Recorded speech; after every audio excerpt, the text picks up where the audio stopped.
আমি ৩-৪ বছর ধরে এআই সলিউশনস তৈরি করছি। তাহলে কি এআই সচেতন হতে পারে? তখন আমার বাবা ছিলেন। ২ বছর আগের কথা বলছি। তার প্রথমবার হার্ট অ্যাটাক হলো। পরের দিনই দ্বিতীয়বার হলো। আর চলে গেলেন। আমি সামনে ছিলাম। জানেন ডাক্তারবাবুরা কি করছিলেন? তারা আঙুল নিয়ে তার বাহুতে একদম ভেতর পর্যন্ত ঢুকিয়ে দিচ্ছিলেন। এতটা ভেতর পর্যন্ত যে প্রায় হাড় পর্যন্ত চলে যাচ্ছিল। আর তারপরেও যখন উনি কোনো সাড়া দিচ্ছিলেন না, তখন ডাক্তারবাবুরা বললেন উনি ডিপ কোমায় চলে গেছেন, গভীরভাবে অচেতন হয়ে গেছেন। উনারা একটা প্রতিক্রিয়ার কথা বলছিলেন। সেই প্রতিক্রিয়াটা হলে ধরে নেওয়া হয় সচেতন আছেন। তাহলে যদি প্রতিক্রিয়া দিয়েই চেতনা আছে, এটা প্রমাণ হয়, তবে প্রতিক্রিয়া করার জন্য তো কাউকে প্রোগ্রাম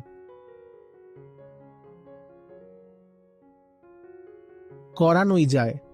আমরা যেটাকে চেতনা বলি সেটা পুরোপুরি প্রতিক্রিয়াধর্মী, লক্ষণমূলক, পূর্বানুমানযোগ্য, নিয়মভিত্তিক, শনাক্তযোগ্য, তাই না? আর এই সব কাজ তো তুমি কোনো মেশিনকে দিয়ে করাতেই পারো। তাহলে এই বিষয়টা নিয়ে এত হইচই কেন যে এআই সচেতন হবে কি হবে না?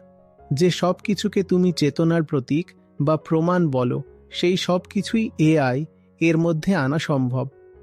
সব কিছুই আনা সম্ভব।